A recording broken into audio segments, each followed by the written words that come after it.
같이 함께 기도하겠습니다. 거룩하시고 자비로우시며 사랑과 은혜가 풍성하신 우리 주 하나님 아버지 감사합니다. 죄로 말미암아 영원한 멸망과 저주와 심판받아 마땅한 저희들을 구원하시려고 주께서 친히 이 세상에 오셔서 십자가에 달리시고 피 흘려주심으로 말미암아 주님의 그 보배로운 피로 우리의 모든 죄를 영원히 깨끗하게 씻어주시고 영원한 하늘나라에 들어갈 수 있는 큰 소망을 갖게 해주신 주님 감사합니다. 또한 저희들을 이 세상 가운데서 구별해 주셔서 주님의 몸된 교회 안에 두시고 구원받은 형제 자매님들과 함께 믿음 생활하며 주의 복음을 담대히 증가하며 살아갈 수 있도록 기회와 여건들을 허락해 주신 주님 감사합니다. 또한 우리의 모든 생활 형편들을 돌아보시고 믿음 생활하는데 어려움이 없도록 도와주시고 또 힘들고 어려운 환경 속에서도 믿음을 지키며 신앙생활 할 수 있도록 인도해 가시는 주님 감사합니다. 오늘 이 시간 함께하지 못한 우리 형제 자매님들이 있거든 어느 곳에 어떠한 형편이 있든지 일일이 기억하시고 합당한 은혜로 채워주시며 말씀을 사모하고 교제를 사모하는 형제 자매님들 되게 해주시기를 원합니다. 마지막 때를 살아가는 저희들에게 주님의 말씀이 더욱 힘이 되고 능력이 되고 위로가 되게 해주시기를 원합니다. 말씀을 붙잡고 끝까지 주님 앞에 설 때까지 믿음의 싸움을 할 수 있도록 우리를 지켜주시고 보살펴 주시기를 원합니다. 이 시간 전국에 함께 모인 우리 모든 형제 자매님들 동일한 하나님의 말씀의 은혜로 채워주시고 또 멀리 해외에서 어려움 가운데 곤란 중에 복음을 전하는 형제 자매님들 선교사님들과 그의 가정들 일일이 기억하시고 영육 간에 더욱 강건함을 허락해 주셔서 복음 전하는데 어려움이 없게 해주시기를 원합니다. 주님이 앞서 행하심으로 담대하게 복음을 전해 많은 영혼들이 하나님 앞에 돌아올 수 있도록 은혜 베풀어 주시고 주님의 복음으로만 큰 기쁨과 위로와 힘이 되게 해주시기를 원합니다. 이 시간 오직 주 성령께서 우리 각 사람 마음 가운데 두루 함께 해주시기를 원하며 주 예수님 이름으로 기도합니다. 아멘. 시편 116편입니다. 시편 116편.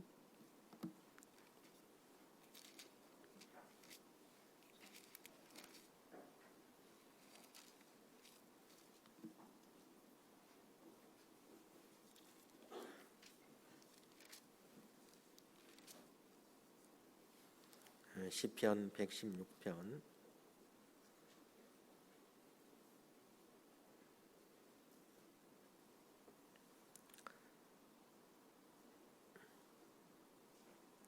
12절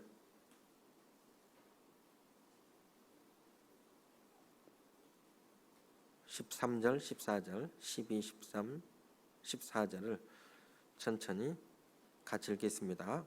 여호와께서 내게 주신 모든 은혜를 무엇으로 보답할꼬? 내가 구원의 잔을 들고 여호와의 이름을 부르며 여호와의 모든 백성 앞에서 나의 서원을 여호와께 갚으리로다. 안녕하십니까? 평안하셨지요? 이제 2022년도 이제 저물어 갑니다. 올 한 해 또 열심히 살으셨죠? 하나님이 주신 모든 은혜에 보답하면서 열심히 또 사셨을 거라고 믿습니다. 아직도 2022년이 좀 남았습니다.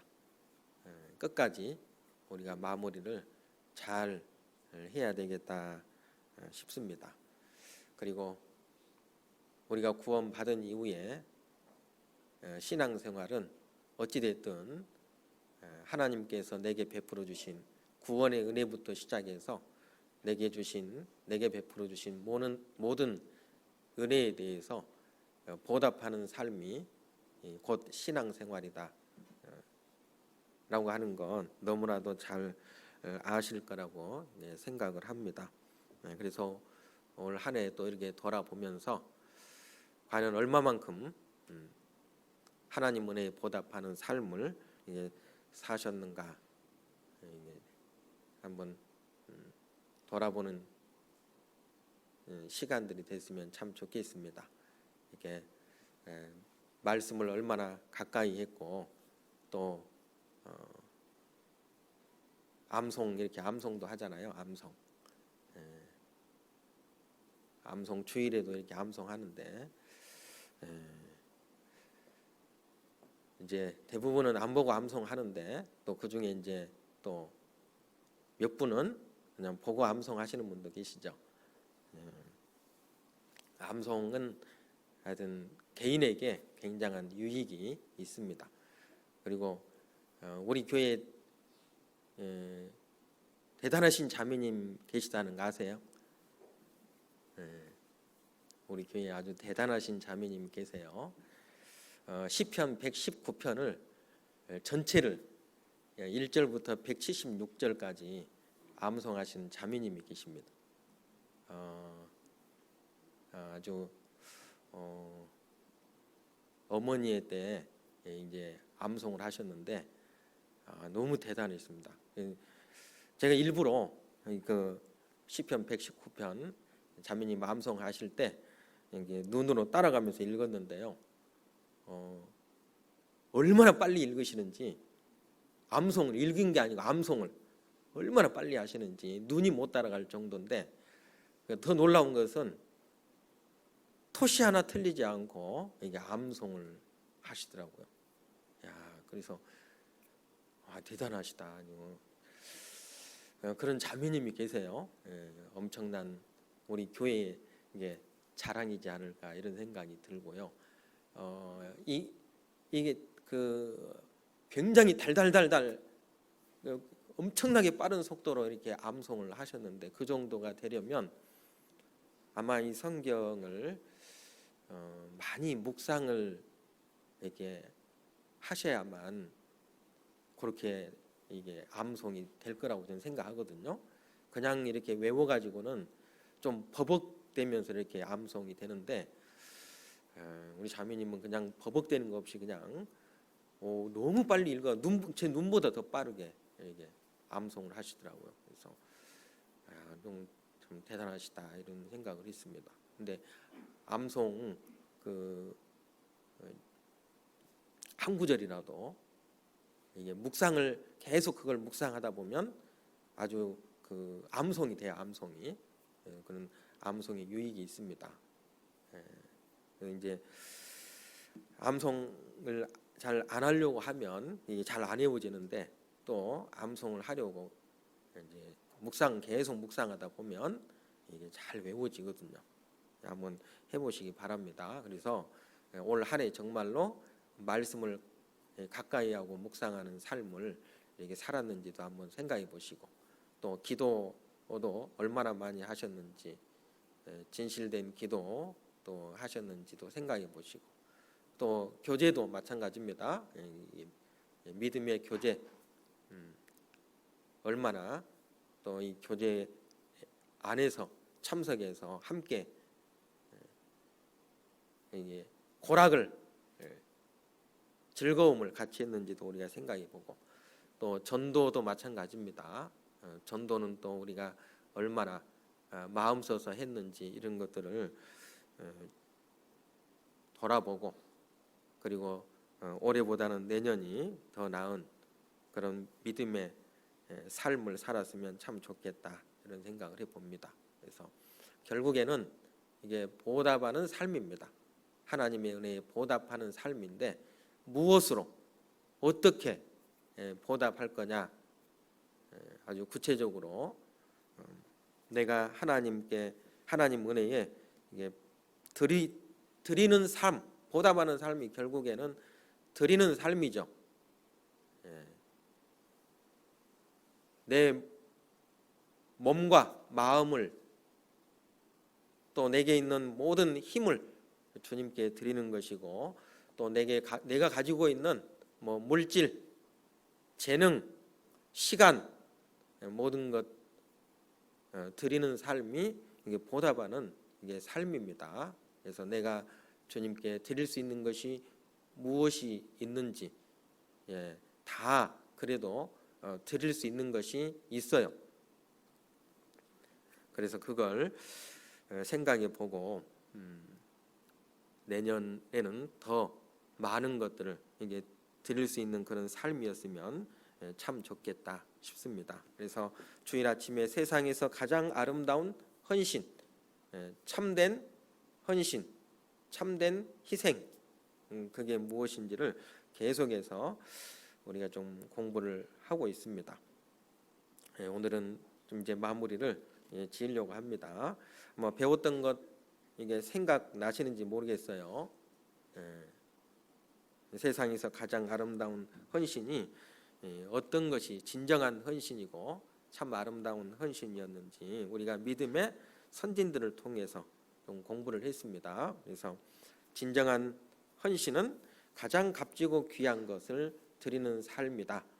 그래서 아브라함이 자기 독자 100살 때 얻은 아들을 하나님께 드린 그 사실 속에서 또 신약 성경에 마리아가 300데나리온 이상 되는 향유 옥합을 깨뜨려서 예수님의 죽음과 장사를 위해서 부어드린 그 사건을 통해서 내가 가지고 있는 것 중에 가장 값지고 귀한 것을 드리는 삶이 진정한 헌신이고 아름다운 헌신이다라고 우리가 이제 좀 배웠죠.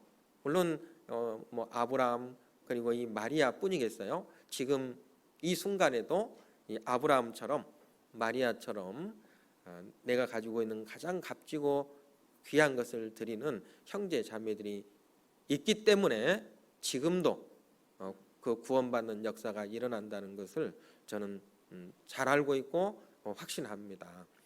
그리고 진정 아름다운 헌신은 힘들고 어려운 상황 속에서 드릴 수 없는 그런 상황 속에서도 드리는 삶이 진정 아름다운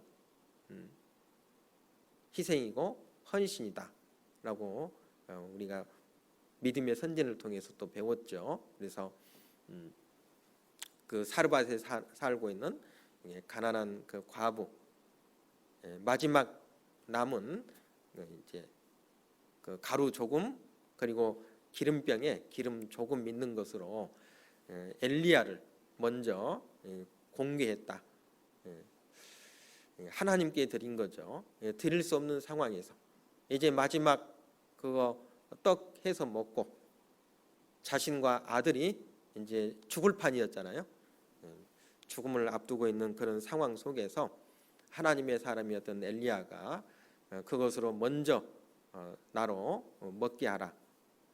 그 사르밧 과부가 그 말씀에 순종해서 떡을 만들어서 이제 엘리야를 이게 갖다 드린 그 사건을 통해서 드릴 수 없는 상황이지만 이게 주님께 그 사람께 드린 게 아니고 하나님께 드린 거죠. 그런 사건.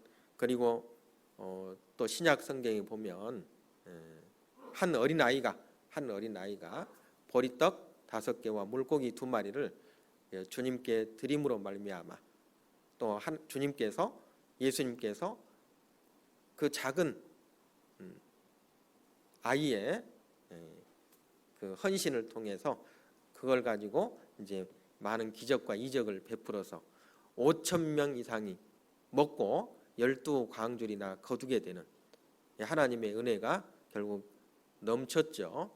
내가 가지고 있는 것은 정말 보잘것없고 그리고 작은 거예요. 그 작은 것을 우리가 주님께 드렸을 때 주님이 그걸 가지고 더 큰 놀라운 역사를, 더 큰 놀라운 기적을 행하신다는 것을 우리가 또 그 사건을 통해서 확인하게 됩니다. 사실은 우리가 주님께 드리면 얼마나 드리겠어요? 우리가 가지고 있는 것이 얼마나 되겠어요? 그러나 하나님은 그걸 사용하신다는 겁니다.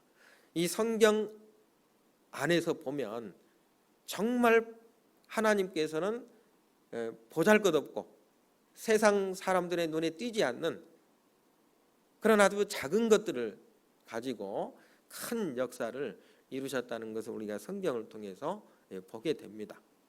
비록 작고 보잘것없지만 그걸 주님께 드렸을 때 주님은 그걸 아주 기꺼이 사용하신다는 것을 우리가 좀 알 수가 있죠. 그래서 이 작은 어린 아이도 자기의 그 도시락을 드릴 수 없는 상황이죠. 자기가 먹어야 되는데 자기 죽고 나면 자기는 먹을 것이 없거든요. 그런 상황 속에서도 그 어린 아이만 주님께 드렸다는 사실. 거기에 5,000명 이상의 사람들이 모여 있었지만 정작 그 어린 아이만이 보리떡 2개와 물고기 2마리를 주님께 드렸다는 사실이죠. 그리고 또 한 과부는 자기의 생활비 전부를 주님께 드렸다. 하나님께서 연보하는 모습을 보셨다고 그랬죠. 예수님이 옆에서 보셨어요. 부자들은 다 부유한 중에 넣었거니와 이 과부는 자기의 생활비 전부를 넣었느니라. 주님은 그걸 보고 계셨습니다. 그래서 드릴 수 없는 그런 상황 속에서, 힘들고 어려운 상황 속에서도 자신의 것을 기꺼이 주와 복음을 위해서 드릴 수 있는 사람, 그 사람이 진정 아름다운 헌신을 한 사람이다 라고 배웠습니다. 그런데 이 사람들의 이렇게 하나님께 기꺼이 자기가 가진 것을 이렇게 드릴 수 있었던 이유, 이 믿음의 사람들의 그런 공통점이 있다고 그랬죠. 공통점. 지난 시간에 이제 그 중에 한 가지를 배웠죠. 이 믿음의 사람들의 공통점, 자신보다도 주님을 더 사랑했다. 자신의 생명보다도 주님을 더 사랑했기 때문에 자기가 가진 모든 것을 드릴 수 있었고, 자기가 가진 가장 값지고 귀한 것을 주님께 드릴 수 있었다는 거죠. 정말 이 사람들은 마음을 다하고 뜻을 다하고 힘을 다해서 주님을 사랑한 사람들입니다. 특별히 어떤 마음을 가진 그런 사람들은 아니고요. 그 사람들도 저와 여러분들처럼 똑같은 마음을 가진 사람들입니다. 그런데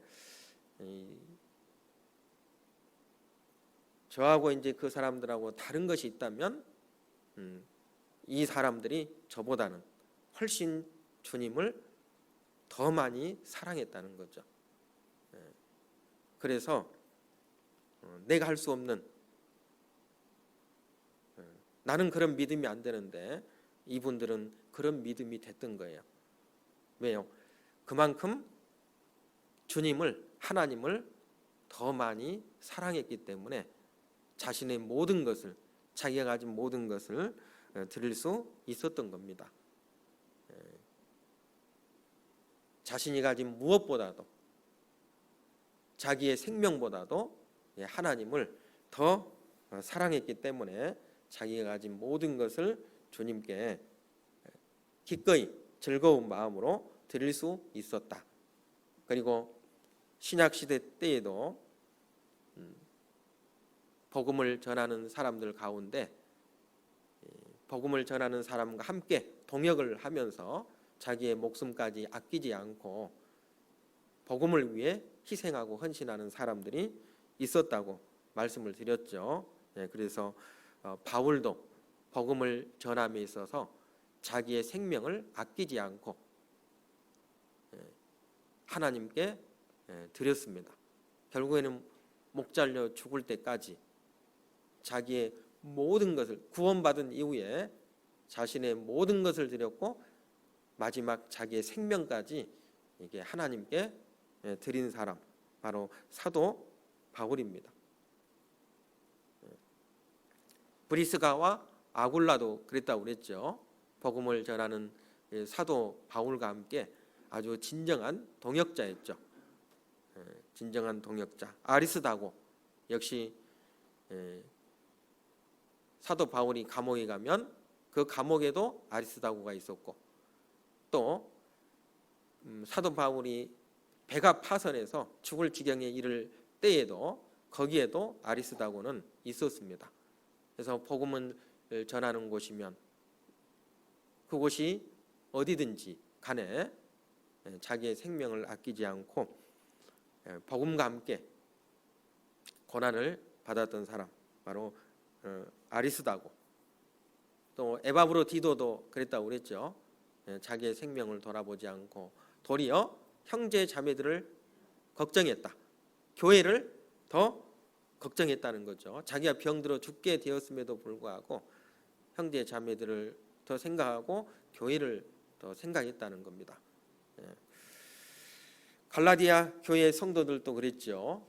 갈라디아 교회 성도들도 복음을 전하는 사도 바울을 위해서 눈이라도 이게 빼주고 싶은 그런 마음이 있었습니다. 사도 바울도요. 그래서 이 사람들의 그 공통점, 바로 주님을 누구보다도 사랑하는 사람들이었다는 겁니다. 그래서 자신의 모든 것을 다 주고 싶어 했던 특별한 사람들이 아니고 우리와 똑같은 믿음을 가진 사람들인 겁니다. 우리도 그렇게 할 수 있어요. 내게 가진 것 중에서 내가 드릴 수 있는 것 얼마든지 있습니다. 쓸모없는 그리스도인은 없다는 거예요. 쓸모 없으면 하나님 먼저 이제 데려가시죠. 그러니까 지금 이렇게 살아 있다는 것에 우리는 감사해야 되고, 이 부직개인 같은 나라도 그래도 쓸모가 있기 때문에 지금 나를 숨쉬게 하고 있구나, 이렇게 생각하시고 하나님께 우리는 감사해야 될 겁니다. 그리고 내가 주님께 드릴 것이 무엇이 있는지, 내가 주님께 보답할 것이 무엇이 있는지 찾아야 되겠죠. 그리고 우리는 보답하는 삶을 살아야 될 겁니다. 언제까지요? 우리는 주님 앞에 설 때까지. 주님 앞에 설 때까지.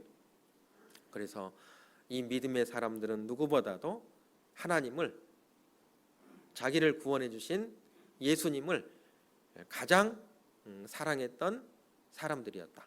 그런 공통점을 갖고 있고, 두 번째 또 하나는 자신이 주님의 것이라는 확실한 믿음이 있었다는 거죠.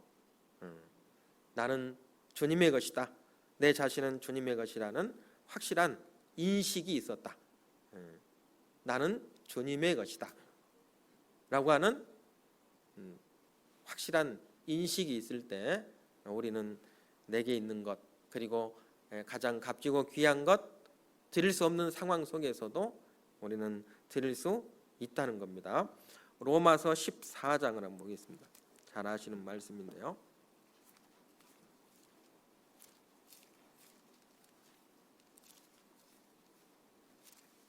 로마서 14장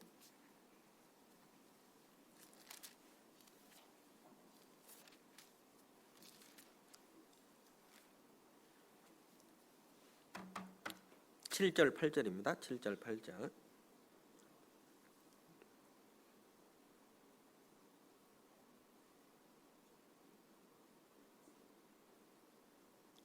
(7절) (8절) (9절까지) 천천히 같이 읽겠습니다.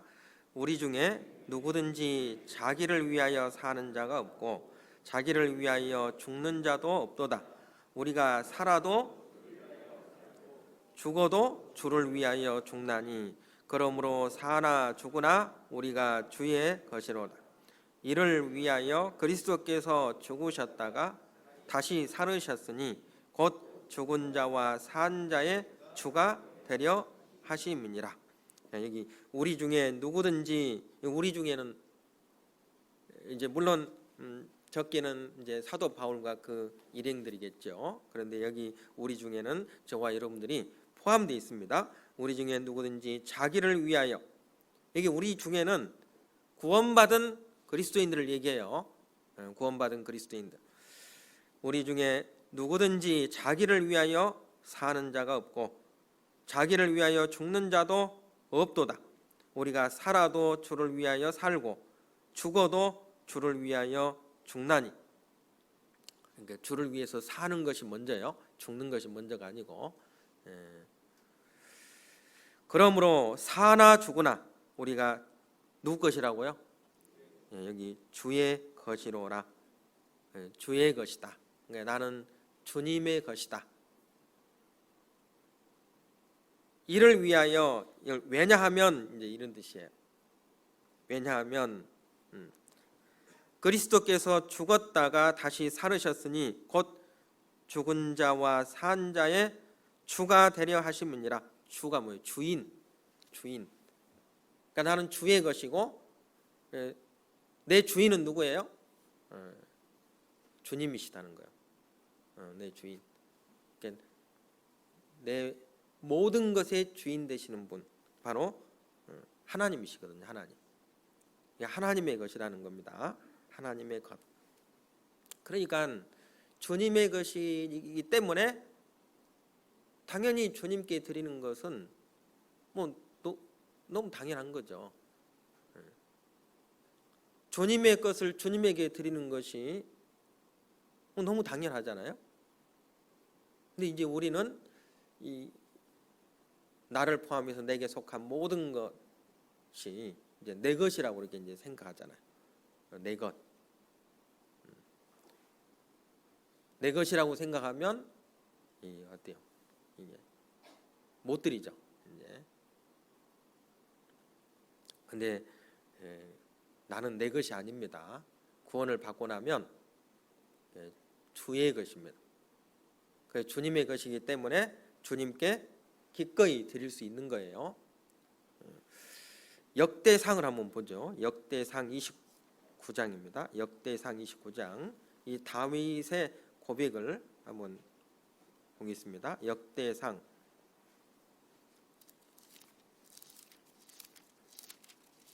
29장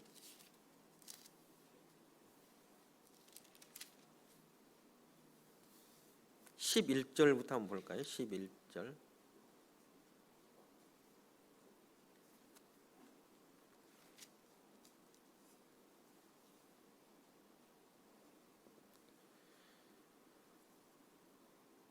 (11절부터) 보겠습니다.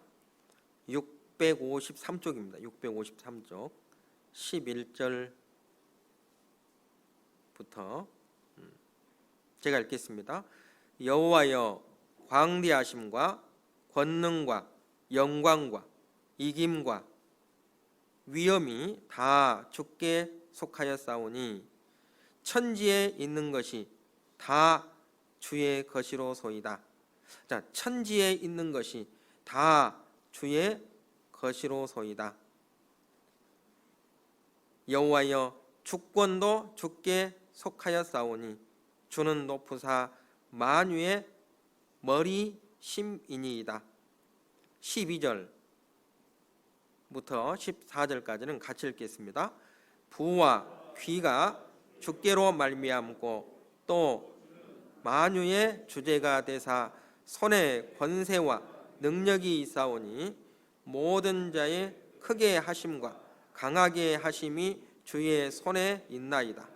우리 하나님이여, 이제 우리가 주께 감사하오며 주의 영화로운 이름을 찬양하나이다. 나와 나의 백성이 무엇이간데 이처럼 즐거운 마음으로 드릴 힘이 있었나이까. 모든 것이 주께로 말미암아 싸우니 우리가 주의 손에서 받은 것으로 주께 드렸을 뿐이니이다. 이 다윗이 그 하나님 앞에 성전을 법궤를 이게 이제 모실 성전을 짓고 싶었습니다. 그래서 하나님께 기도했죠. 간절히 성전을 짓게 해달라고. 그런데 이제 다윗은 장군이었잖아요. 장군. 전쟁을 많이 한 사람입니다. 전쟁에서 그래서 이제 피를 많이 흘렸죠. 그래서 하나님께서 다윗이 아니라 너의 아들 솔로몬을 통해서 성전을 짓도록 하겠다. 그래서 다윗이 어때요? 그 말씀에 이렇게 순종하죠. 하나님을 원망하고 불평한 것이 아니고 성전 짓는 것은 내가 할 일이 아니구나. 순복하고 그리고 이제 성전 건축을 위해서 그 준비를 이제 하죠. 준비를 그 모든 준비를 합니다. 자기 아들 솔로몬이 이제 이 성전을 건축할 수 있도록 하기 위해서 준비를 힘껏 이제 해주고 그리고 이제 열조들과 함께 이제 자죠. 이제 죽습니다. 다윗이. 근데 이 다윗이 정말 힘을 다해서 자기가 가진 것을 다 주님께 드리는데 백성들도 그랬다는 거예요. 다윗은 아마 제일 많이 물질로도 아마 제일 많이 드렸을 겁니다. 들어오는 것은 다 이렇게. 근데 솔로몬은 좀 이제 반대. 솔로몬은 이렇게 나눠주는 것이 없었어요. 다 그냥 들어오면 끝. 근데 이제 다윗은 다 주님을 위해서 이제 드렸는데 그것이 왜 그렇게 드릴 수 있었느냐? 나는 주의 것이라고 하는 확실한 인식이 있었다는 겁니다. 내가 가진 모든 것은 다 주님의 것이라는 거죠. 그래서 즐거운 마음으로 드릴 힘이 있었나이까. 모든 것이 주께로 말미암아 싸우니 우리가 주의 손에서 받은 것으로 주께 드렸을 뿐이니이다.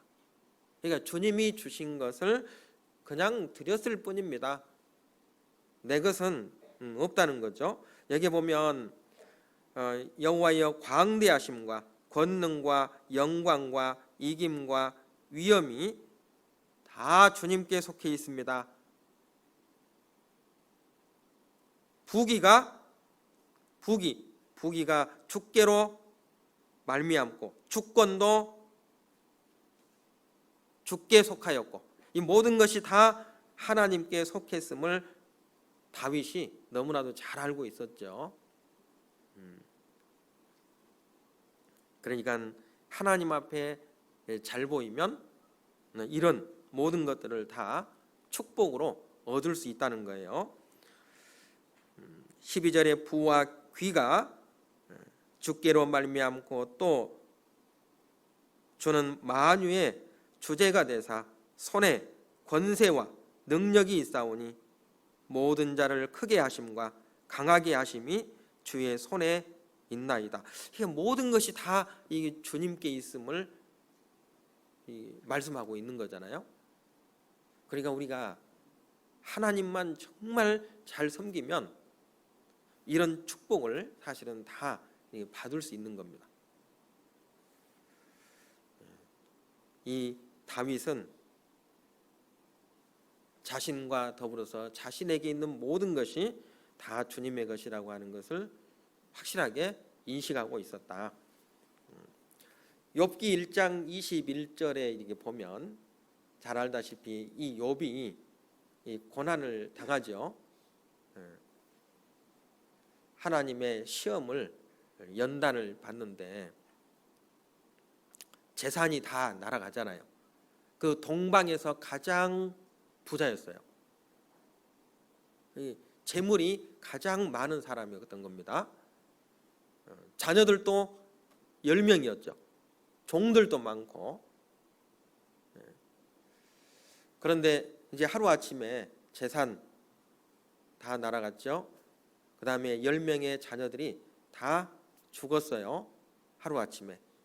그리고 또 하루아침에 건강이, 이 욥이 건강이 아주 최악의 상태가 됐습니다. 최악의 상태. 그런 상황 속에서 이 욥이 이렇게 고백을 하잖아요. 욥기 1장 21절에 가로되 내가 모태에서 어머니 뱃속에서 적신이 나와 싸운즉, 붉은 몸, 그러니까 아무것도 가지고 온 것이 없다는 거예요.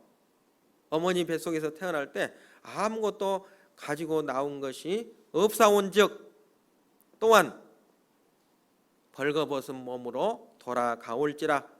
주신 자도 여호와시요 취하신 자도 여호와시니 여호와의 이름이 찬송을 받으실지니이다 하고, 이 모든 일에 욥이 범죄하지 아니하고 하나님을 향하여 어리석게 원망하지 아니하니라.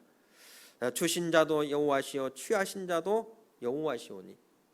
그러니까 이 욥도 내게 주신 이 모든 것들이 다 하나님께서 주신 거구나, 하나님의 것이구나 라고 하는 것을 아주 분명하게 인식하고 있었다는 거죠.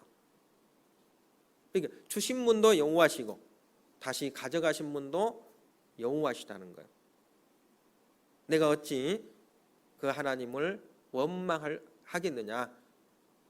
하나님의 것을 하나님이 취해 가셨는데, 그러니까 하나님, 자기가 가진 모든 것은 다 하나님의 것이라고 하는 이게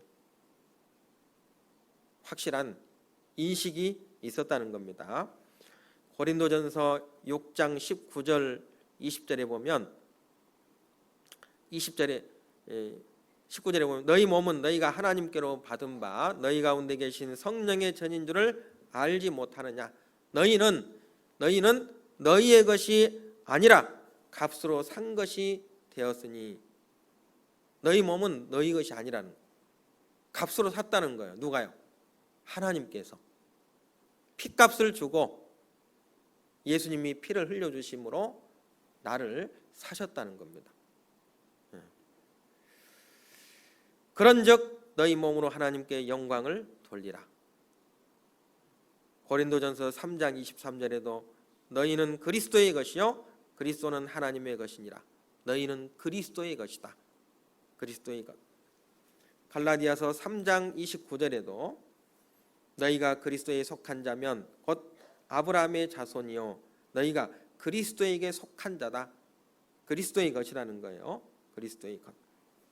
그래서 내가 하나님의 것이라고 하는 말씀들이 성경 여기저기에 많이 있죠.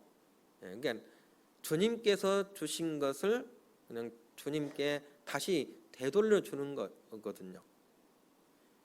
그게 보답하는 삶입니다. 내가 하나님께 드릴 것이 무엇인지 우리가 생각을 해야 되겠죠. 그러면 시편 한번 보겠습니다. 시편 76편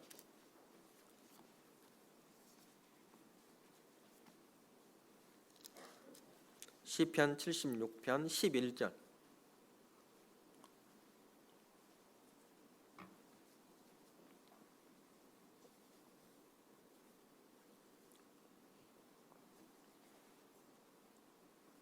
시편 76편 11절.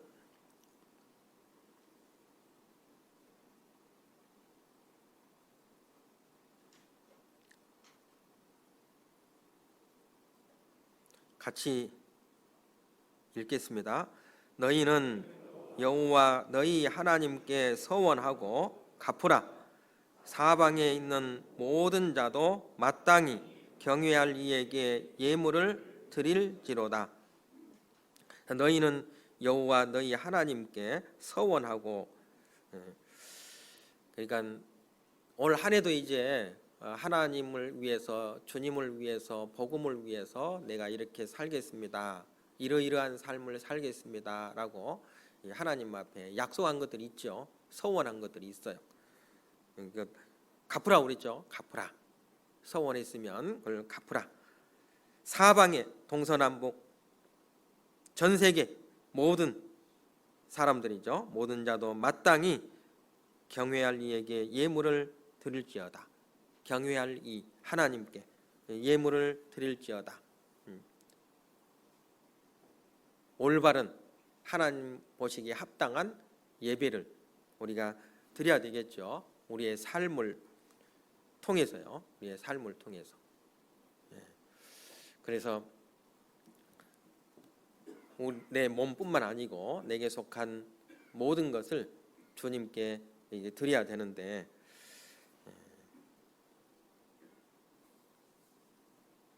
구체적으로 무엇으로 어떻게 보답할 거냐? 물론 뭐 시간도 재물도 재능도 다 이제 드려야 됩니다. 우리가 그 중에 이제 우리 마음을 가장 많이 붙잡고 있는 것이 이제 재물이죠. 재물인데 그래서 하나님은 성경에 여기 이제 아까 그 다윗도 내 힘을 다해서 드렸다고 그랬죠. 이스라엘 백성들은 그 힘을 이제 재물로 이렇게 생각합니다. 재물 내가 가진 재물. 그래서 이스라엘 백성들은 자기가 가진 그 재물 가운데 이 10분의 1을 아주 철저하게 이렇게 이제 드렸죠. 그러니까 어떻게 보면 내가 하나님을 사랑하고 그리고 주님을 위해서 희생하고 헌신한다는 이게 가시적인 눈으로 보여지는 그런 표시가 사실은 재물을 주님께 드리는 겁니다. 재물을. 그러니까 이제 어떤 분들은 헌금 얘기, 뭐 11조 이런 얘기하면 마음에 이제 문제가 되고 부담을 갖는 그런 분들이 있죠. 헌금하자고 했더니 또 교회를 위해서 봉사하자고 했더니 어떤 분들은 야, 내가 괜히 믿은 것 같다. 내가 괜히 구원받은 것 같으네. 아니 이렇게 이제 얘기하는 분들도 혹 있습니다. 그런데 주님 은혜에 보답하는 그 삶 가운데 정말 무엇을 어떻게 보답할 것인지 우리가 구체적으로 생각을 좀 해야 됩니다. 내가 가진 것 중에 10분의 1도 못한다면 정말로 내가 올바른 신앙생활을 하고 있는가 이것도 우리가 점검을 해봐야 돼요. 그 말라기서 한번 봐볼까요? 말라기서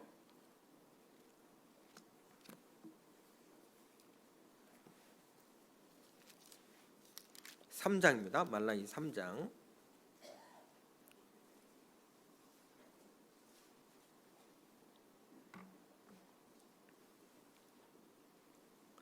말라기 3장 7절부터 10절까지 7절부터 10절까지 7절 제가 읽겠습니다. 7절부터 만군의 여호와가 이르노라 너희 열조의 날로부터 너희가 나의 규례를 떠나 지키지 아니하였도다. 그런즉 내게로 돌아오라. 그리하면 나도 너희에게로 돌아가리라 하였더니 너희가 이르기를 우리가 어떻게 하여야 돌아가리까 하도다. 사람이었지 하나님의 것을 도적질하겠느냐. 그러나 너희는 나의 것을 도적질하고도 말하기를 우리가 어떻게 주의 것을 도적질하였나이까 하도다. 이는 곧 11조와 헌물이라. 너희 곧 온 나라가 나의 것을 도적질하였으므로 너희가 저주를 받았느니라. 10절 같이 읽겠습니다. 만군의 여호와가 이르노라 너희의 온전한 11조를 창고에 들여 나의 집에 식이 있게 하고 그것으로 나를 시험하여 내가 하늘 문을 열고 너희에게 복을 쌓을 곳이 없도록 붙지 아니하나 보라. 원래는 이제 하나님을 시험하면 안 되는데 이제 부분은 하나님께서 특별히 시험해 보라고 말씀하신 부분이기도 합니다. 그런데 이 내용은 이제 오해를 하시면 안 돼요. 어떤 분들은 그냥 단순히 어떤 11조 어떤 헌금에 대한 그런 이야기다 이렇게 생각하시는 분들이 있습니다. 근데 그게 아니고 여기 보면 이 말라기 시대 때의 말라기 선지자를 통해서 하나님을 떠난 백성들에게 제발 좀 돌아오기를 호소하고 있는 내용이거든요. 이 말라기서가요. 그런데 이스라엘 백성들은 나름 하나님을 잘 섬기고 있다고 생각했어요. 하나님께 자신의 모든 것들을 잘 드리고 있다고 생각했고 또 율법 이런 것들을 잘 지키고 있다고 생각했다 그 말입니다. 그런데 실제로는 하나님을 경외하지 않았고 하나님을 떠나 있었고 하나님 앞에 범죄하고 있었단 말이죠. 그래서 말라기 선지자를 보내서 제발 좀 돌아오너라, 하나님께로 돌아오너라 얘기한 거예요. 그러니까 이스라엘 백성들은 우리가 떠난 적이 없는데 우리가 왜 돌아와야 됩니까? 이렇게 얘기하고 있는 거예요. 그래서 앞에 이제 보면 그런즉 내게로 돌아오라, 그리하면 나도 너희에게로 돌아가리라 하였더니 너희가 이르기를 우리가 어떻게 하여야 돌아가리까 하도다. 그러니까 이 말씀은 실질적으로는 이스라엘 백성들 하여금 하나님께 돌아오라는 얘기예요. 이 11조하고 헌금해라 이런 의미보다는. 그런데 이 돌아오는 그 표가 이제 뭔지를 얘기해 준 거예요. 이제 이스라엘 백성들에게는 이미 율법을 주셨잖아요. 어떻게 하는 것이 하나님을 잘 공경하고 섬기는 것인지 이미 율법을 주셨어요. 실질적으로 구체적으로 어떻게 살아가는 삶이 하나님께 돌아오는 삶인지를 얘기를 해준 겁니다. 그래서 이렇게 얘기한 겁니다. 그래서 사람이 어찌 하나님의 것을 도적질 하겠느냐. 여러분, 물질만 하나님께 드리지 않았다는 뜻이 아니죠. 너희 삶 전체가 지금 하나님께 드리는 삶이 아니라는 것을 지금 얘기하고 있는 겁니다. 그래서 우리가 어떻게 주의 것을 도적질하였나이까 하도다. 이는 곧 11조와 헌물이라. 너희 곧 온 나라가 나의 것을 도적질하였으므로 너희가 저주를 받았느니라. 만군의 여호와가 이르노라. 너희의 온전한 11조를 창고에 들여 나의 집에 양식이 있게 하고 그것으로 나를 시험하여 내가 하늘 문을 열고 너희에게 복을 쌓을 곳이 없도록 붙지 아니하나 보라. 그러니까 이 11조는 나의 모든 것은 다 주님의 것입니다 라고 하는 이 신앙 고백인 거예요. 신앙 고백. 그래서 그것을 하도록 하나님이 말씀하신 겁니다. 정말 주님을 사랑하고 내가 주님의 것이라고 한다면, 주님의 것이라고 확실하게 인식한다면 실제 삶을 통해서 구체적으로 그걸 나타내 보여봐라 라고 하는 표식이 이제 11조인 거예요. 돈만 11조 하는 겁니까? 아니에요. 내 삶에 11조도 있는 거죠. 내가 가진 시간, 하나님께서 24시간 내게 주셨어요. 그 24시간 주신 것 중에서 내가 주님께 드려지는 시간은 얼마나 되느냐 이거죠. 주님께 드려지는 그 10분의 1 그 시간조차도 만약에 주님께 드려지지 못한다면 그 올바른 믿음 생활이라 할 수 있겠느냐 그 말이죠. 우리가 일주일 가운데 6일은 열심히 일을 합니다. 그리고 주일 이렇게 나와서 말씀을 듣고 교제하죠. 그런데 이 주일마저도 이 시간마저도 주님께 드릴 수 없다면 어떻게 내가 주님을 사랑한다고 말할 수 있고 내가 주님의 것이라고 고백할 수 있느냐 그 말이죠.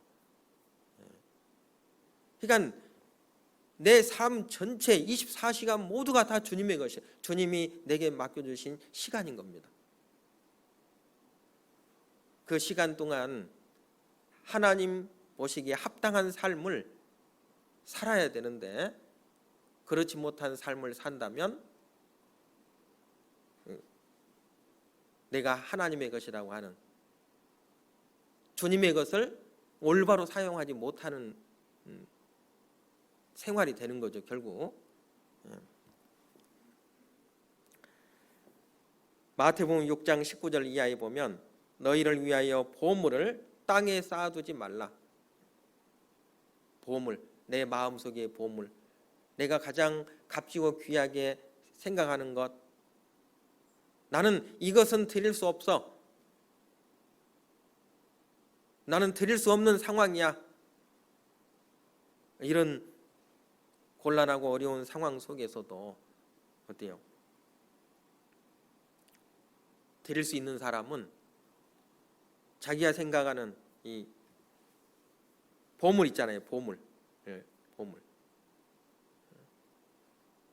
그 보물을 하늘에 쌓아두라고 했는데 거기는 좀이나 동록이 해하지 않고 도적질도 못한다고 그랬어요.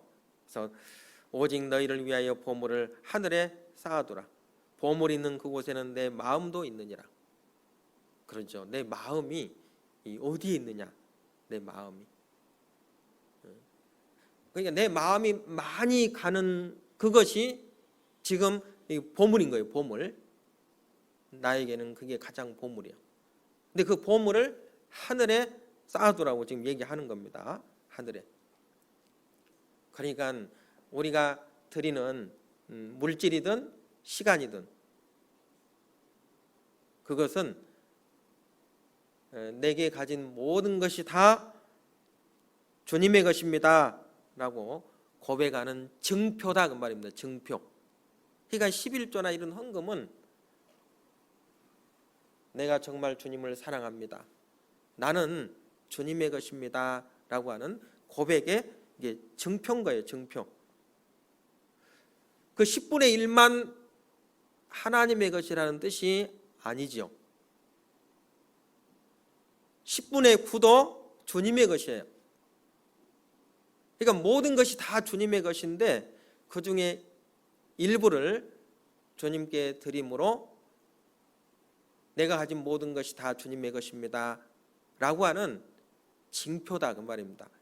증거다 그 말입니다. 증거.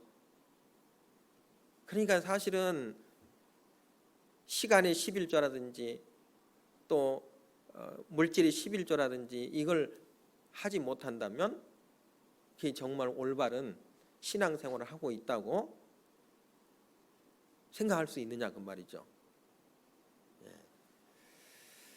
사람은 마음이 있는 곳에 몸도 가게 돼 있어요. 그리고 마음이 있는 곳에 내 것을 다 투자하게 돼 있거든요. 자식들이 보물이기 때문에 자식들에게 내가 가진 모든 것을 주는 거예요. 그것도 아낌없이. 그 자식들이 보물이라고 생각하기 때문에 그런 겁니다. 그 자식을 사랑하기 때문에 그런 거예요.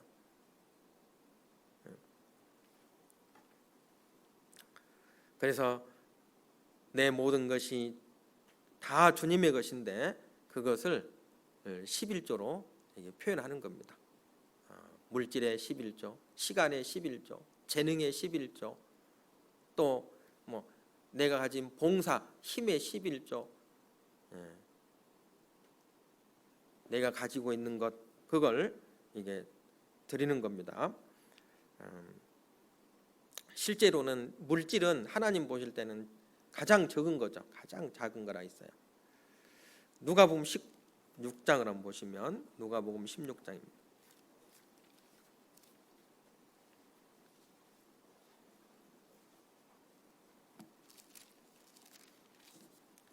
누가복음 16장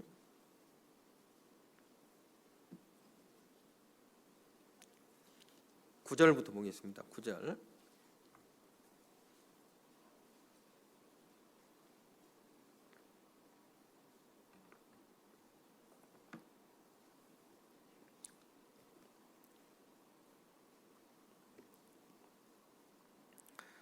누가복음 16장 9절 말씀 9절부터 13절까지 9절부터 13절까지 제가 읽겠습니다.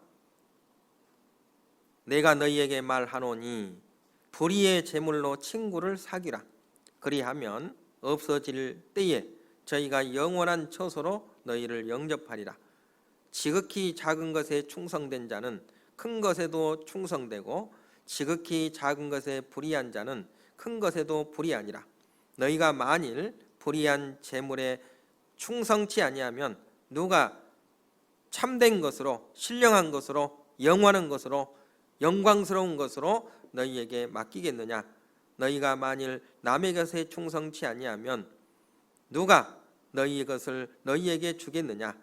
집 하인이 두 주인을 섬길 수 없나니 혹 이를 미워하고 저를 사랑하거나 혹 이를 중히 여기고 저를 경히 여길 것임이니라.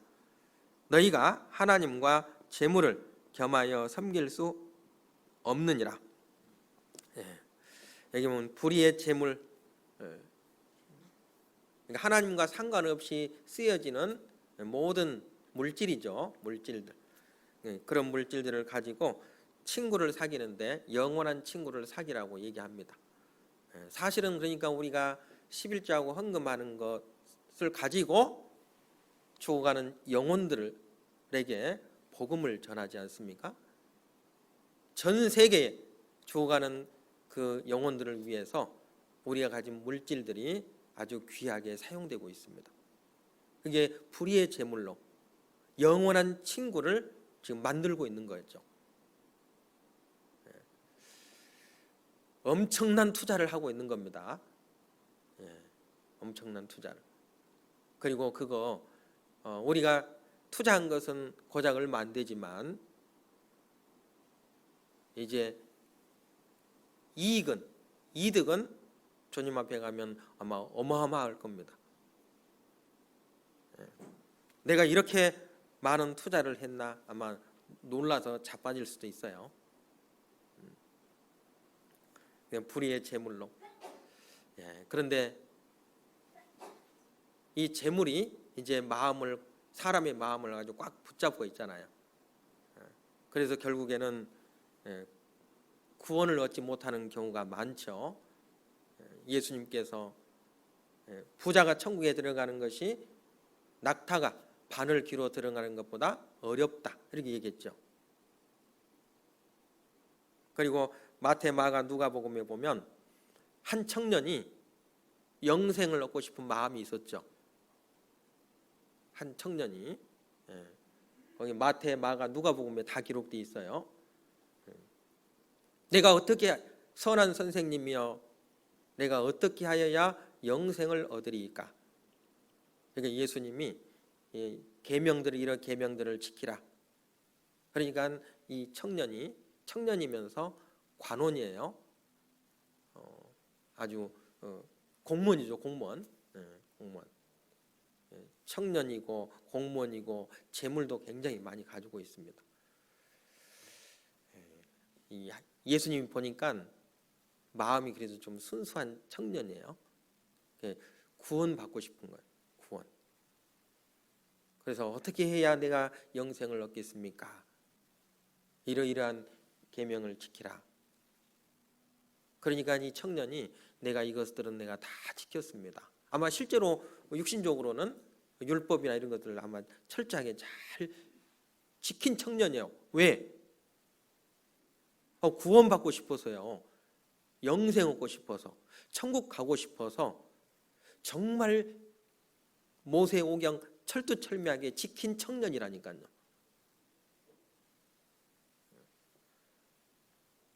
아니 그 예수님 앞에서 내가 이것들은 내가 다 지켰습니다. 이렇게 얘기했다니까요. 예수님께 그렇게 고백할 정도면 얼마나 착하고 선하게 그리고 하나님이 주신 율법을 잘 지키면서 살았겠어요. 내가 이것들은 내가 다 지켰습니다. 그랬더니 예수님 뭐라고 그랬죠? 이 청년을 사랑했다고 그랬죠. 정말 사랑하는 마음. 이제 마음을 들여다보니까 정말 구원 얻고 싶은 마음이 있구나.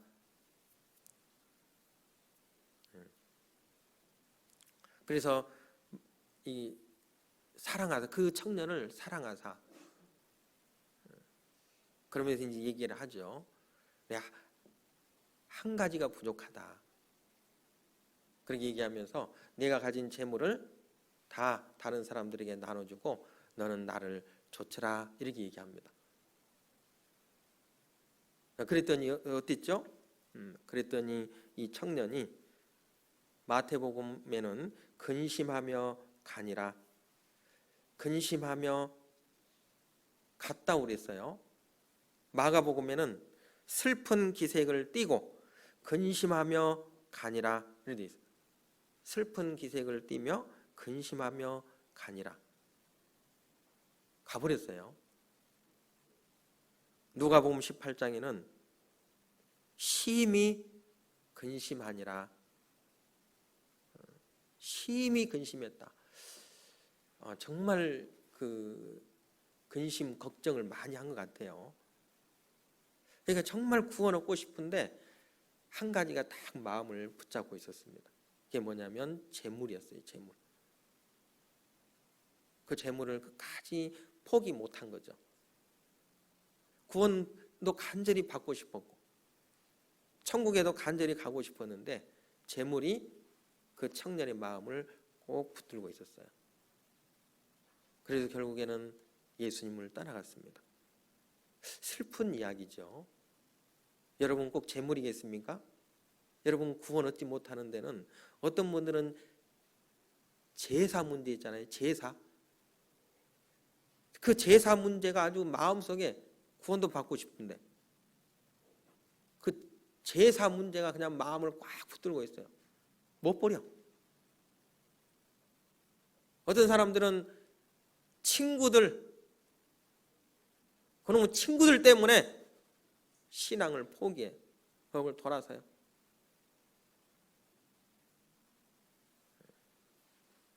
어떤 사람은 취미 때문에 자기가 말씀 들어보면 성경도 사실이고 하나님도 계시고 천국에도 가고 싶은데 어떤 사람은 이 술, 담배가 그냥 탁 잡고 있어요. 술, 담배 그냥 꽉 잡고 있어가지고 구원을 못 받아. 한 가지가 부족한 거예요. 한 가지. 그 한 가지가 전부인 거예요. 전부.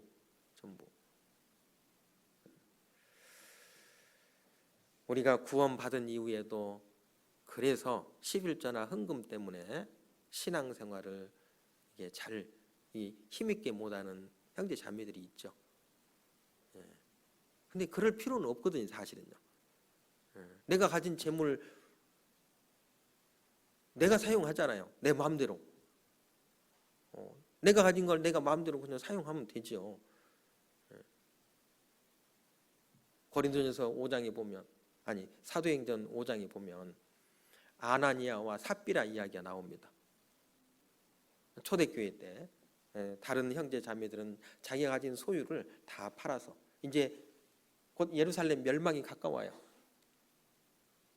팔아서 사도들의 발 앞에 내놨어요. 사도들의 발 앞. 그냥 자기가 내놓고 싶은 만큼 내놓은 거예요. 그냥 내놓고 싶은 만큼. 어떤 사람은 뭐 다 내놓은 사람도 있을 거고, 어떤 사람은 뭐 80% 내놓은 사람도 있었을 것이고, 어떤 사람은 50% 내놓은 사람들도 있었을 것이고. 그런데 그 중에 아나니아하고 삽비라는 어때요? 이제 다른 형제 자매들 다 자기 소유를 이제 가지고 와서 사도들에게 주면서 나눠서 쓰시라고. 자기도 하기는 해야 되겠는데 마음에 문제가 생겼어요. 이게 드릴 수가 없었던 거죠. 그래서 속이잖아요. 속일 필요가 없는데 그러니까 그 사도 바울이 그러잖아요. 너희 것을 가지고 너희 마음대로 사용해도 되는데 왜 그랬느냐. 너를 속이고 하나님을 속이고 교회도 속이고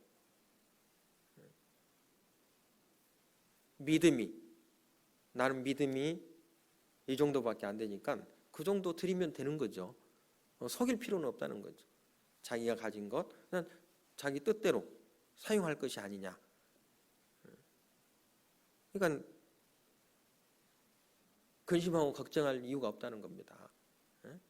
헌금 때문에 말씀을 포기하고 교회를 포기한다면 그거보다 더 안타까운 일은 없어요. 더 안타까운 일은 없습니다. 자기 믿음대로 그냥 드리면 되는 거예요. 믿음이 안 되면 못 드릴 수도 있죠. 그러면 어때요? 내가 아직 믿음이 약하구나. 그러면 말씀을 더 배우고 또 집회 말씀을 통해 하나님의 사랑을 더 깨닫게 되면 이제 자기 스스로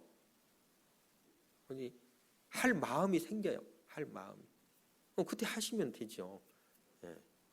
부담 가질 이유가 전혀 없습니다. 전혀 부담 가질 이유가 없어요. 그러니까 헌금하는 것 때문에 말씀 듣는 거 포기하는 사람들이 있고 교회를 포기해서 안 나오는 분들이 있는데 정말 제발 그러지 않기를 바라는 마음입니다. 그러니까 헌금 때문에 마음에 문제가 되고 또 마음에 어떤 부담이 된다면 말씀을 먼저 듣는 거 그걸 포기하지 말고요. 헌금 문제보다도 구원받고 천국 가는 것이 훨씬 더 중요한 일입니다. 훨씬 더. 그리고 헌금하는 것보다도 자기의 믿음이 신앙이 올바로 성장하는 것이 훨씬 더 중요한 거예요.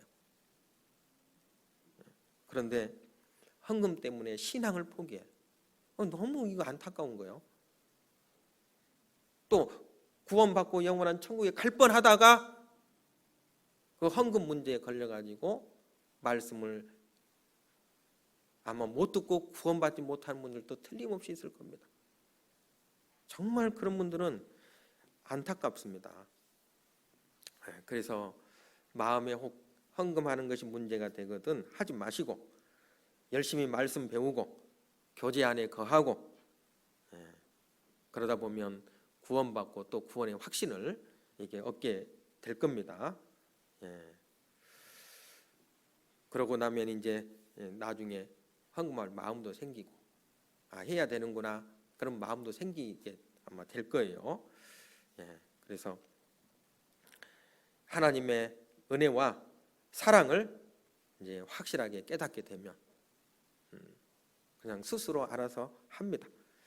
또 어린아이의 신앙에서 점점 자라서 어른과 같은 신앙이 되면 이제 헌금할 마음이 생기죠. 누가 하라 말아 안 해도 자기 스스로 하게 됩니다. 우리가 그 어린 아이들을 이렇게 보면 어린 아이들에게 부모들이 또는 어른들이 용돈을 예를 들어 막 이렇게 10만 원을 준다든지 아니면 무슨 과자 박스를 막 이렇게 주잖아요. 선물로 줍니다. 주고 나서 하나만 달라고 하면 아이들이 잘 줘요, 안 줘요? 잘 주든가요, 안 주든가요? 혹 주는 애들도 있어요. 있는데 안 줘요. 잘 안 줘. 여러분 가만히 한번 생각해 보세요. 과자 상자를 이제 이 아이 주기 위해서 선물로 가져왔어요. 그럼 그 아이는 어때요? 아, 저거 나를 줬으면 좋겠다. 그리고 이제 부모에게 아니면 어른에게 주기를 간절히 원하죠. 저 주세요. 막 이럴 거 아니에요. 그때까지는 그래요. 그때까지는 달라고 이 주세요. 막 달라고 그래요. 그런데 이제 이 어른의 손에서 부모의 손에서 일단 아이에게 딱 넘어가는 순간 어떻게 돼요? 넘어가는 순간 이제 이게 자기 것이 돼버려요. 이제 자기 거. 그래가지고 하나 달라고 하면 이제 안 주는 거예요. 저도 이제 아주 인색하게 봉지 하나 주는 게 아니고 봉지 뜯어가지고 이제 가다 하나 주고. 아이들 한번 잘 관찰해 보세요. 어리기 때문에. 그런데 나중에 이제 성장하고 청년이 되고 어른이 되면 어때요? 통째로 다 주잖아요. 그죠? 그런 것 같아요. 그러니까 우리의 믿음이 신앙이 점점 이렇게 성장해 가면 그런 부분들은 얼마든지 이게 해결됩니다. 그런데 정말 안타까운 것은 그런 헌금 때문에 말씀을 포기하고 교회를 포기하는 그런 분들이 있어서 결코 그러지 않기를 정말 원합니다. 정말 원하고요.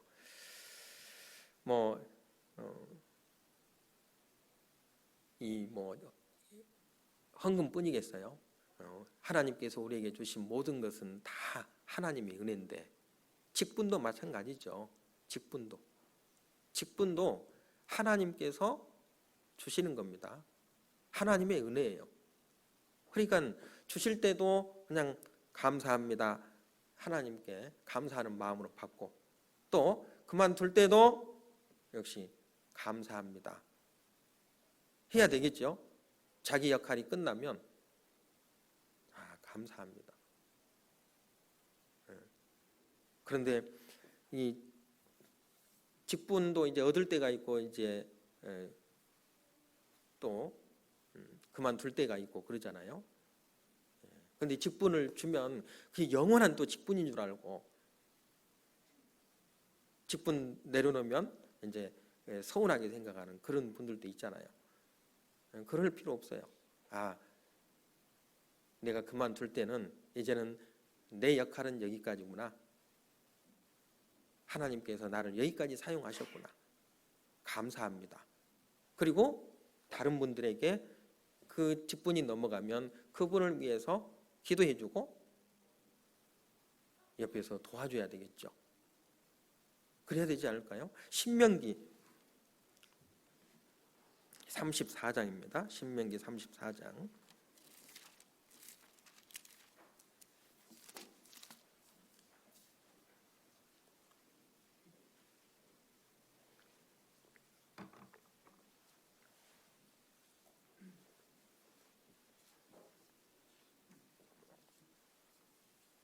신명기 34장. 신명기 34장 맨 끝장입니다. 5절에서 7절, 5절부터 7절, 318쪽입니다. 5절에서 7절 같이 읽겠습니다. 이에 여호와의 종 모세가 여호와의 말씀대로 모압 땅에서 죽어 벳부올 맞은편 모압 땅에 있는 골짜기에 장사되었고 오늘까지 그 묘를 아는 자 없으니 모세의 죽을 때 나이 120세나 그 눈이 흐리지 아니하였고 기력이 쇠하지 아니하였더라. 자, 이 모세 잘 아시죠? 모세는 이스라엘 백성들을 애굽에서 인도해 내서 광야 40년 동안 지도자로서 그 이스라엘 백성들을 인도해서 이제 가나안 땅을 목전에 두었습니다. 가나안 땅을.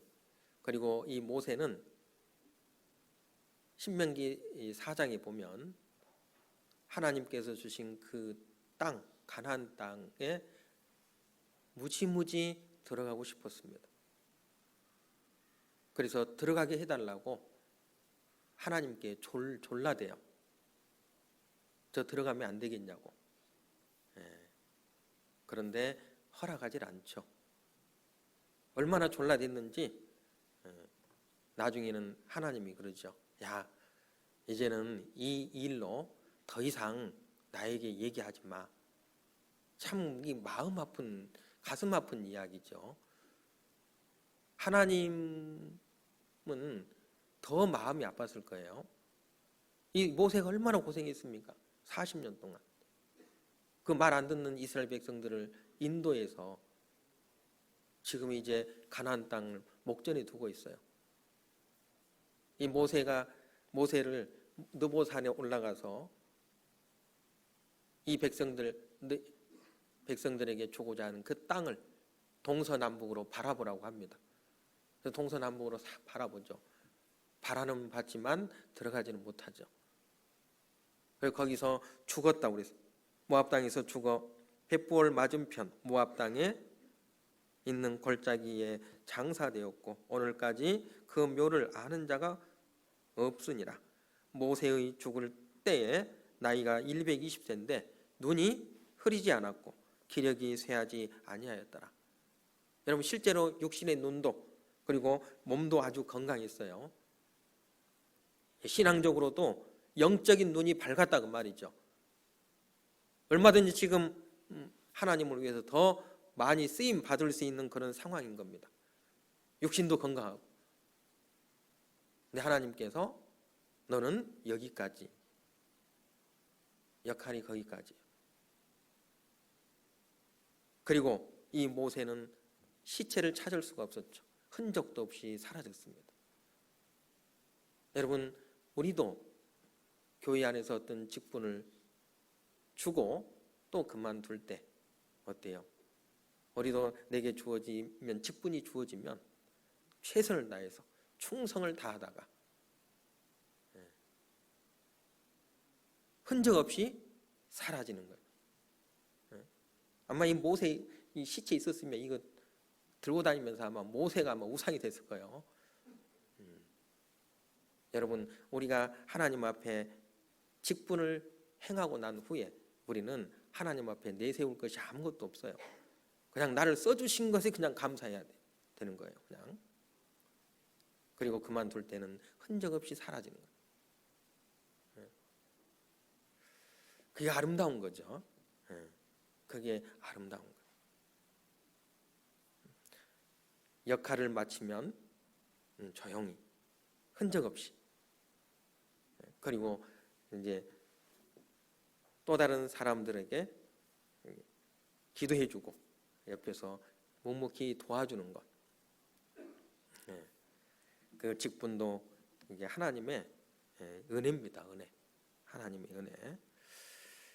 그리고 이제 구원받고 신앙이 성장하신 분들은 어때요? 신앙이 성장하신 분들은 이제 인색함으로나 억지로 하지 말고 헌금도 인색함으로나 억지로 하지 말고 자원하는 마음으로 해야 됩니다. 자원하는 마음으로. 그래서 고린도후서 9장 6절 이하에 보면 이것이 곧 적게 심는 자는 적게 거두고 많이 심는 자는 많이 거둔다 하는 말이로다. 각각 그 마음에 정한 대로 할 것이요 각각 그 마음에 정한 대로 할 것이요 인색함으로나 억지로 하지 말지니 하나님은 즐겨내는 자를 사랑하시느니라. 하나님은 즐겨내는 자를 사랑하신다. 하나님이 능히 모든 은혜를 너희에게 넘치게 하시나니 이는 너희로 모든 일에 항상 모든 것이 넉넉하여 모든 착한 일을 넘치게 하려 하심이니라. 그래서 구원받고 이제 신앙생활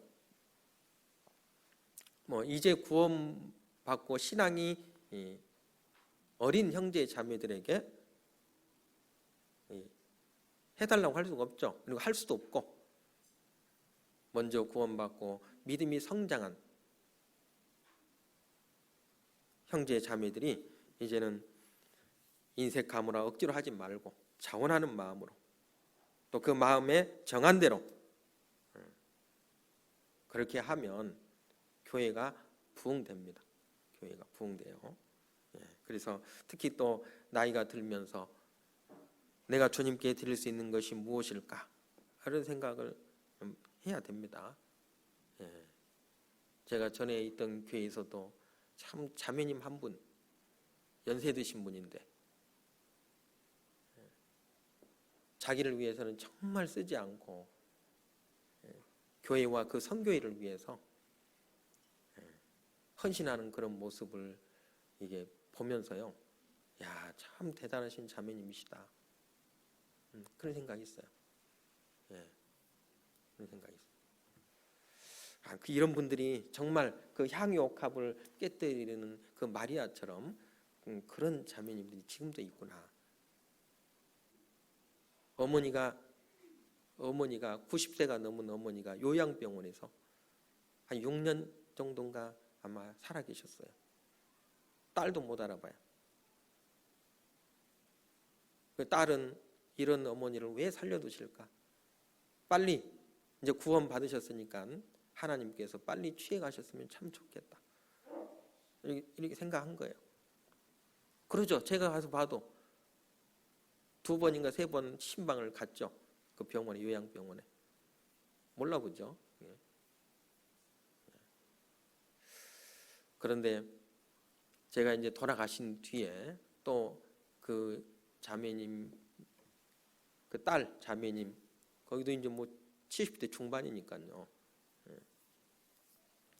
그러니까 나중에 이제 왜 살려두셨는지 이런 것들을 조금은 이해할 수 있었습니다. 그 어머니에게 나오는, 그러니까 연금이죠, 노령연금 막 이런 거, 그걸 받으면 그걸 그대로 헌금을 그 어머니, 자기 어머니 이름으로 헌금을 하셨더라고요. 참 대단하신 분이었어요. 자기가 가진 것도 물론 그 선교회하고 교회하고. 그래서 정말 내가 주님께 드릴 수 있는 것이 무엇일까? 구체적으로 생각해보고 우리도 조금이나마 이렇게 보답하는 삶을 참 살았으면 좋겠다, 이런 생각을 해봅니다. 어떤 분들은 이제 우리 교회 오면 헌금 종류가 많다고 이게 불평하시는 분들도 있더라고요. 이제 헌금 종류가 많은 것은 그 목적에 맞게 쓰기 위해서 이제 그 헌금을 합니다. 뭐 안 하셔도 뭐 상관은 없어요. 하시는 분들이 해주시고 11조는 하시되 뭐 다른 목적 헌금은 자기가 하고 싶은 거 그냥 하시면 되거든요. 제가 인터넷에서 이제 이런 걸 찾아봤어요. 우리나라 이제 세금의 종류를 이렇게 좀 봤더니 이게 내국세, 관세가 있고 뭐 목적세도 있고 보통세도 있는데, 여기 보니까 뭐 교육세, 농어촌 특별세, 교통, 에너지, 환경세, 소득세, 법인세, 상속세, 증여세, 뭐 종합 부동산세, 부가가치세, 개별 소비세, 뭐 주세, 인지세, 증권 거래세, 세금 종류가 엄청 많더라고요. 근데 이거 혹시 다 내고 있는 거 알고 계세요? 여러분 모르죠? 여러분 세금 종류가 엄청 많은데 그 세금을요 여러분들 다 내고 있다니까요. 그래서 어떤 분이 아주 굉장히 유머스럽게 이렇게 얘기했더라고요. 유머스럽게 우리가 살면서 내는 세금들, 그래가지고 태어났더니 주민세, 살았을 때 줬더니 증여세, 죽었더니 상속세, 피땀 흘려 노동했더니 갑근세, 힘들어서 한 대 물었더니 담배세, 퇴근하고 한잔 했더니 주류세, 아끼고 저축했더니 재산세, 북한 때문에 불안했더니 방위세, 황당하게 술에는 왜 붓니 교육세, 화장품에 뜬금없이 왜 붓니 농어촌세, 월급 받고 살아보려니 소득세, 장사하려고 차 샀더니 취득세, 차량 번호 달았더니 등록세, 월급쟁이 못해서 회사 차렸더니 취득세, 껌 하나 샀더니 소비세, 집안에서 가만히 쉬었더니 전기세, 수도세, 전기 많이 썼더니 누진세, 배 좀 아파서 똥 좀 넣었더니 환경세, 조금 있는 놈은 탈세, 이래저래 죽어나는 건 날세. 뭐 하여튼 재밌게 표현을 했지만 사실은 우리가 내는 세금 종류도 정말 많아요. 근데 그거 다 내고 있어요. 근데 그것 때문에 불평불만한 사람 별로 없죠. 근데 우리는 하물며 우리는 한 사람 영혼 살리기 위해서 우리가 희생하고 헌신하는 거거든요. 그리고 그건 없어지는 것이 아니고 하나님 앞에 가면 몇천 배로 돌려받을 겁니다. 몇천 배로. 그래서 정말 하나님 앞에 우리의 모든 삶을 드리는 그런 삶이었으면 좋겠습니다. 그래서 올해뿐만 아니고 이제 내년 주님 앞에 갈 때까지 하나님 앞에 보답하는 하나님의 모든 은혜에 보답하는 삶을 살았으면 좋겠습니다. 같이 기도하겠습니다. 사랑과 은혜가 풍성하신 우리 주 하나님 아버지 감사합니다. 우리를 죄 가운데서 구원해 주신 것도 감사한 일인데 부족하고 연약한 저희들을 또 귀한 복음의 일꾼 삼아 주신 것 감사합니다. 주님 앞에 설 때까지 주께서 우리에게 맡겨주신 일들을 잘 감당할 수 있도록 도와주시고 우리의 믿음도 지켜주시고 보호하시고 보살펴 주셔서 하나님 앞에 영광스러운 주의 자녀가 되게 해주시기를 원합니다. 또 내일부터 있는 3교구 집회에도 주님 함께 해주시고 말씀을 듣기로 작정된 분들에게 주님 은혜 베풀어 주심으로 구원받을 수 있도록 자비를 베풀어 주시기를 원합니다. 나머지 모든 시간들 오직 주님의 자비로운 능력의 손길에 의지하며 주 예수님 이름으로 기도합니다. 아멘. 찬송가 300